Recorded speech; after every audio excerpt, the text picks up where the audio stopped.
10 November 2025 સાંજના સમયે Lal Qila metro સ્ટેશનની નજીક અચાનક એક મોટો ધડાકો થયો.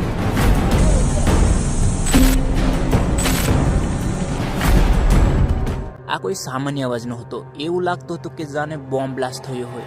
આસપાસના લોકો ડરીને અવાજની દિશામાં દોડ્યા કે આખરે શું ફાટ્યું અને એટલો મોટો અવાજ શા માટે આવ્યો. લોકો ત્યાં પહોંચ્યા ત્યારે તેમને એક કાર સંપૂર્ણ સળગી ગયેલી તથા બ્લાસ્ટ થયેલી હાલતમાં જોઈ. કારની આસપાસના સાધનો, વાહનો અને પાર્ટ્સ બધું જ આગમાં ભળી ગયું હતું. ધમાકાની તીવ્રતા એટલી વધારે હતી કે નજીકના ઘણા ઘરો અને દુકાનોના કાચ પણ તૂટી ગયા હતા.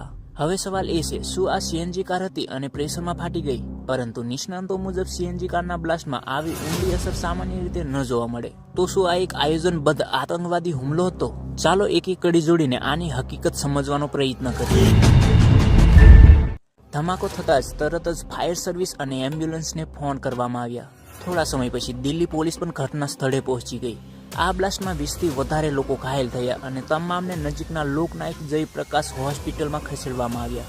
તેમાં 13 લોકોની હાલત ખૂબ જ ગંભીર હતી અને દુર્ભાગ્યવશ તેમનું ત્યાં જ મોત થઈ ગયું. ઘટનાની જાણ થતાં જ એનઆઈએ સહિતની તમામ એજન્સીઓ સ્થળ પર પહોંચી ગઈ અને તપાસ ઝડપથી શરૂ કરી દીધી.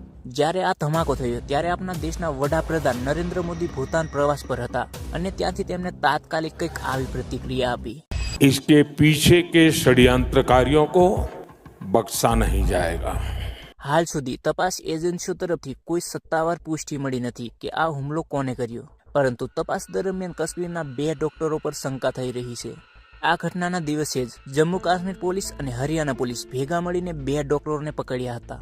તેમના પર પાકિસ્તાની આતંકી સંગઠન જૈશ-એ-મોહમ્મદ અને અલ-કાયદા માટે કામ કરતા હોવાની શંકા છે. થોડા સમય પહેલા શ્રીનગરના નૌગામ વિસ્તારમાં જૈશ-એ-મોહમ્મદના સમર્થનમાં પોસ્ટર લગાવવામાં આવ્યા હતા, જેમાં ભારતીય પોલીસ અને આર્મીને ખુલ્લી ધમકીઓ આપવામાં આવી હતી. પોલીસની તપાસ પછી એક નામ ખૂબ જ ઝડપથી સામે આવ્યું. ડોક્ટર અદિલ મજીદ રાથેર, જે ઉત્તર પ્રદેશના હોસ્પિટલમાં કામ કરતા હતા. અદિલને પકડ્યા પછી જાણવા મળ્યું કે તે ઓક્ટોબર મહિના સુધી અનંતનાગની સરકારી મેડિકલ કોલેજમાં કામ કરતો હતો. જ્યારે પોલીસ એ કોલેજમાં જઈ અદિલના લોકરમાં તપાસ કરી ત્યારે ત્યાંથી AK-47 મળી આવી. અહીંથી પોલીસ બીજા શખ્સ સુધી પહોંચી, જે પુલવામાના ડોક્ટર મુઝમ્મિલ અહમદ ગનાય હતો.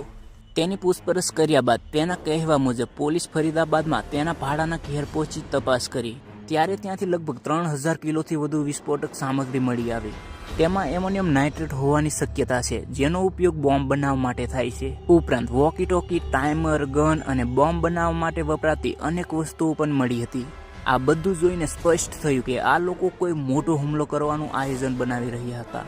ઘણા મીડિયા હાઉસોએ આ દિલ્હી કાર બ્લાસ્ટ સાથે આ બંને ડોક્ટરનું કનેક્શન હોવાની શક્યતા દર્શાવી છે, પરંતુ હજી સુધી સરકારી એજન્સીઓ દ્વારા કોઈ સત્તાવાર પુષ્ટિ આપવામાં આવી નથી. ટાઈમ્સ ઓફ ઇન્ડિયાના સોર્સ મુજબ આ ગ્રુપમાં અદિલ અને મુઝમ્મિલ સિવાય અન્ય 2 ડોક્ટરો પણ સામેલ હોઈ શકે છે.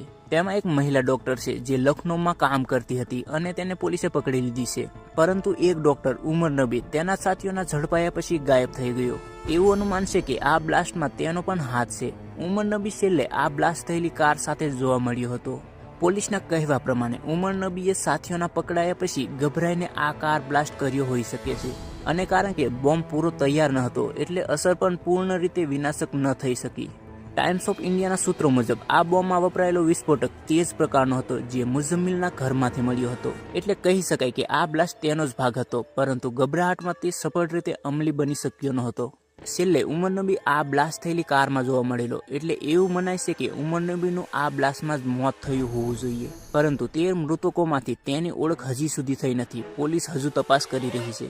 હાલ સમગ્ર ઘટના પર ગંભીર તપાસ ચાલી રહી છે. આગળ તપાસમાં કઈ નવી દિશા મળે છે અને આ હુમલાની પાછળનો સાચો માસ્ટર માઇન્ડ કોણ હતો, એ બધું આગામી દિવસોમાં ખુલશે.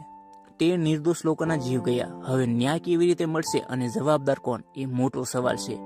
આ ઘટનાને રિલેટેડ કોઈ નવી માહિતી મળતા હું તમારી સાથે તરત જ આવી જઈશ, તો અમારી ચેનલને સબસ્ક્રાઇબ જરૂરથી કરી લેજો. મળીશું નવી અપડેટ સાથે. ત્યાં સુધી જય હિન્દ, જય ભારત.